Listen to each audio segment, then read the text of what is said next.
9 years ago, he called my newborn twins a curse and walked out on us without looking back. I survived the poverty, the mainland grit, and the tears. Now Karma has put his entire career in my hands. And the man who left us with absolutely nothing is standing in my boardroom begging for a job, with no idea that I own the company he desperately needs. 9 years ago, a man stood in a hospital room, called his newborn daughters a curse, and walked out without looking back. The woman he left behind survived the mainland streets, the poverty, the tears, and the silence to build a multi-billion naira empire from nothing. Now, Karma has done something that no courtroom could have arranged. His entire career is in her hands. He is standing in her boardroom begging for a job, with no idea that the woman he abandoned owns the company he desperately needs. The rain that night was not ordinary rain. It was the kind that falls across Lagos without apology, heavy, indifferent, flooding the gutters of the mainland and soaking through the very bones of the city. Benita Okafor was 26 years old. She had been in labor for 11 grueling hours in a crowded public ward. And when the nurse finally placed the second baby into her arms, the identical twins Zara and Zoe, Benita looked across the narrow room at Silas and smiled through her exhaustion.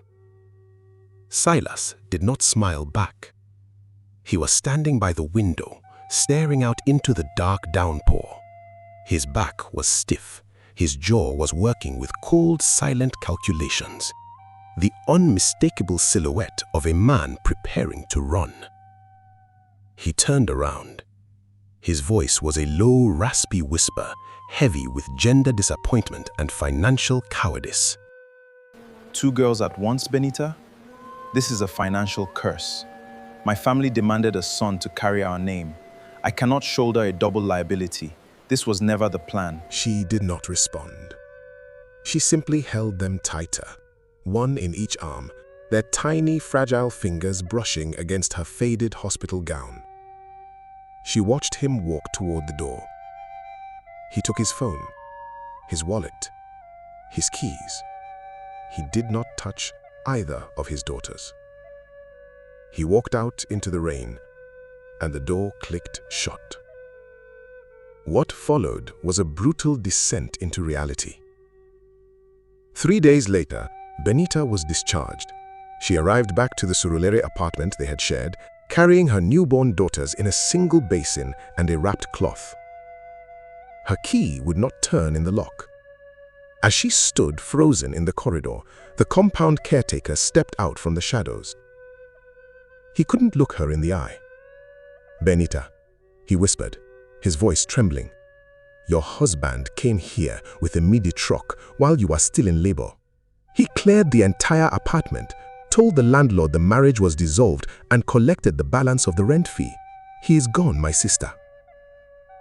She stood in that narrow, dimly lit corridor, with one baby tied securely to her back and the other cradled protectively in her arms, realizing her world had been stripped down to absolute zero. That first month, she survived in the corner of a neighbor's parlor. By the second month, she used the last of her strength to secure a single room in a dense face me I face you compound in Mushin. 4,000 naira a month, a shared bathroom, a window that rattled with every passing commercial bus. There was no money for formula. There was no sleep. Only the suffocating heat of zinc roof, the sound of twins crying, and a city that didn't care if they lived or died. But Silas had made a fatal miscalculation. He thought he had left a broken victim in the dirt. Instead, he had unleashed a force that would eventually conquer the city. The corporate empire did not start by accident. It started out of pure necessity, born from a single conversation overheard in the Mushin yard. A businessman living in the front block was pacing the corridor, shouting furiously into his phone. He was stranded, A dispatch rider had disappointed him, and he was screaming about a package of critical, time-sensitive court documents that a top law firm in Victoria Island needed before noon. The middleman on the mainland was panicking, losing the contract in real time. Benita was standing by the shared tap, rinsing a baby wrapper. As the man argued, the image of her cousin Emeka's idle motorcycle flickered into her mind. She desperately needed money to buy food for herself and support the kids. She dropped the wrapper. She walked straight up to the shouting neighbor. "Give me the package," she said. "Give me the transport fare. I will deliver it myself." She ran to her cousin Emeka's room 3 doors down, collected the keys to his motorcycle, and kicked the engine to life before her mind could talk her out of it. Boom. A new business was born. She braved the chaotic Lagos traffic, cutting through the exhaust fumes, and walked into the gleaming glass tower on Adeola Odeku Street at exactly 11:45. The managing partner of the firm, Barrister Eugene, took the documents. He looked at Benita, sweaty, determined, her eyes blazing with an intense, unyielding intelligence. He didn't just hand her a tip. He recognized a rare operational mind. He asked for her business card. She didn't have one. She wrote her number on a scrap of paper. That single encounter became her anchor. Within 6 months, she wasn't just riding, she had purchased 2 more motorcycles on a strict weekly payment plan. Within a year, she had 5 riders on her payroll, managing them from her single room in Mushin through a WhatsApp group she called Benita Express. Barrister Eugene guided her through the corporate terrain. He helped her structure her business legally, ensuring pristine compliance, and handed Benita Express its first major multinational logistics contract. The twin girls grew, identical and brilliant, sharing the exact same sharp, direct eyes as their mother. But the sacrifices behind those closed doors were dripping with blood. On the twins' 2nd birthday, Benita found herself stranded at a petrol station in Apapa, waiting for a delayed fuel tanker. She sat on the cold concrete floor of the restroom and wept in the silence because she couldn't even afford to buy them a single birthday cake. And she refused to let her daughters see her spirit bend. She poured her trauma entirely into her work. While the twins slept in the cramped Mushin room, she stayed up under the dim glow of her phone screen, studying global supply chain mechanics, freight tariffs, and international maritime law. By the girls' 5th birthday, Benita Express had evolved into BX Logistics Limited. By their 9th birthday, it was BX Global, a multi-billion naira freight and maritime powerhouse with automated warehouses in Lagos, Port Harcourt, and Accra. She moved her daughters into a sprawling, high-security estate in Lekki Phase 1, a fortress of glass and concrete that belonged exclusively to her. And through 9 years of relentless meteoric rise, Silas Adeyemi remained a complete phantom. No phone call, no letter, no child support, absolute cowardly silence. The expansion required a new head of regional operations for the West African sector, a high-level executive role commanding an immense salary, housing allowance, and massive corporate leverage. The Human Resources Director, Chisom, shortlisted the top candidates. She brought the executive profiles into the boardroom on Friday morning, laying them flat on the expansive glass table. Benita opened the final folder. Silas Adeyemi. She stared at his passport photograph. The jaw was slightly heavier, the temples flecked with gray, but it was unmistakably him. She didn't gasp. She didn't show emotion. She casually twirled her pen, her mind locking on to the flawless poetry of retribution. The credentials for this 3rd candidate are quite specific. I will sit in on this interview panel personally. Bring him in next. The expansion required a new head of regional operations for the West African sector. A high-level executive role commanding an immense salary, housing allowance, and massive corporate leverage. The Human Resources Director, Chisom, shortlisted the top candidates. She brought the executive profiles into the boardroom on Friday morning, laying them flat on the expansive glass table. Benita opened the final folder. Silas Adeyemi. She stared at his passport photograph. The jaw was slightly heavier, the temples flecked with gray, but it was unmistakably him. She didn't gasp, she didn't show emotion. She casually twirled her pen, her mind locking onto the flawless poetry of retribution. At 11 o'clock, the heavy mahogany doors of the boardroom swung open. Silas walked in, wearing his finest charcoal gray suit. He carried the confident, rehearsed smile of a mid-level corporate player who knew how to perform efficiency in front of upper management. The boardroom was vast, flooded with the bright, harsh daylight of Victoria Island. Benita sat at the absolute head of the table, backlit by the massive windows, flanked by her executive directors. Silas did not recognize her immediately. The executive lighting, the tailored designer power suit, and the aura of immense wealth, it completely masked the woman he had abandoned in a mainland hospital ward. He sat down, adjusted his tie, and began his smooth, rehearsed career pitch. He spoke for 3 minutes about managing unexpected liabilities and optimizing growth. Then he leaned forward to look directly into the eyes of the CEO. The recognition hit him like a physical blow to the solar plexus. His voice cracked violently mid-sentence. The rehearsed corporate smile dissolved into an expression of sheer, unadulterated horror. His eyes dilated completely, his gaze darting from her face to the gold nameplate resting on the glass table. Benita Okafor, Chief Executive Officer. The entire boardroom fell into a freezing, suffocating silence. Mr. Adeyemi, you seem to have lost your train of thought. Please tell the panel more about your ability to handle unwanted liabilities. He tried to finish the interview, but the performance was entirely dead.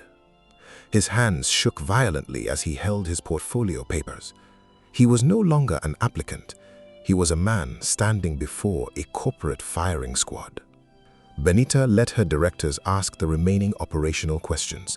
She took meticulous notes, completely professional, never letting her colleagues see the history between them. Then she dismissed the panel. "Leave us," she commanded quietly.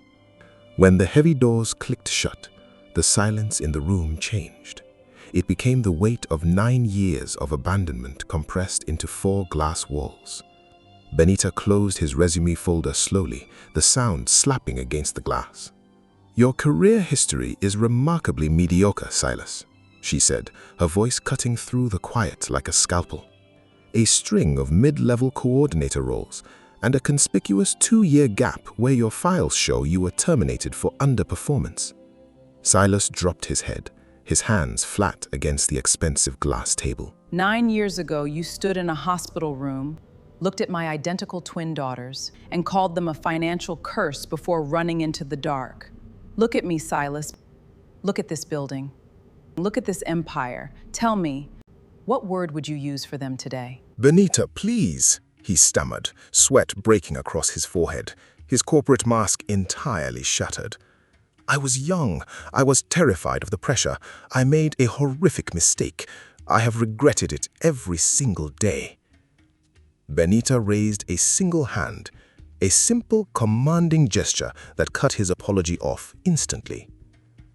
"Do not insult my intelligence with your regret," she said smoothly. "You didn't run because you were young. You ran because you were a coward. You saw 2 girls and thought they were liabilities. You cleared out our apartment and left us to starve because you calculated that I would never rise." She stood up, walking slowly toward the wide glass windows overlooking the Atlantic Ocean. "Their names are Zara and Zoe. They are 9 years old today. They speak 3 languages, they excel in their classes, and they are completely whole. Your absence didn't break them, Silas. It simply ensured they never had to inherit your weakness." Silas swallowed hard, his voice reduced to a desperate whisper. "My current firm is downsizing, Benita. If I don't get this regional role, I will lose everything. My career is in your hands. Please." Benita took the entire weekend to deliberate. On Saturday afternoon, she stood in the kitchen of her Lekki residence, making lunch for her daughters. Zara was outside on the green lawn, kicking a football against the fence. Zoe sat at the Marble Island counter, quietly watching her mother move around the kitchen. "Mummy," Zoe said, adjusting her glasses, "are you worrying about a difficult contract? You've been quiet all morning." Benita looked at her daughter. She saw her own strength reflected perfectly in the girl's observant eyes. "Mummy is fine, my love," Benita smiled, walking over to gently brush a stray braid away from Zoe's face. "Eat your food." On Monday morning, she called her HR director into her office. Issue an offer letter to Silas Adeyemi. Standard entry-level terms. Do not give him the West African Regional Head Office. He reports directly to the zonal manager there. She did not hire him out of forgiveness. She did not hire him out of pity. She hired him because by putting him on her payroll, she now completely owned his livelihood. He would work his fingers to the bone for BX Global. His daily performance would be monitored by her systems. His monthly salary would be approved by her signature.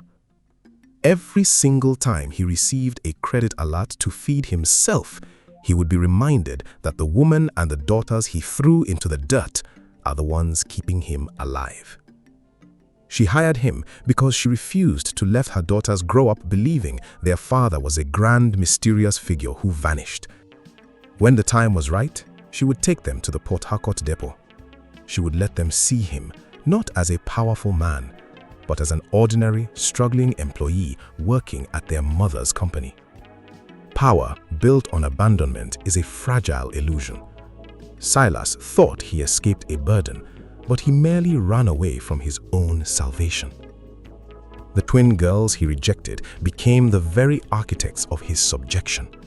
The woman he had written off as nothing became the absolute ruler of his future. He thought he was walking into a corporate interview. He walked into 9 years of absolute consequence. And the most devastating thing Benita Okafor did was not destroy him. It was putting the pen in her hand and deciding exactly how much his survival was worth. This is the truth that the story of Benita Okafor leaves behind. The people who abandoned you are not always your destruction. Sometimes they are your fuel. Sometimes the door they close behind them is the one that forces you to build your own. And sometimes, 9 years later, they walk back through a door that has your name on it.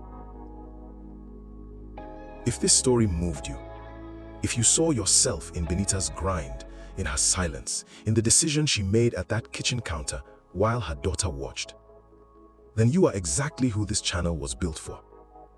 Hit the subscribe button. Turn on the notification bell, because the next story is already waiting for you. And it will not wait long.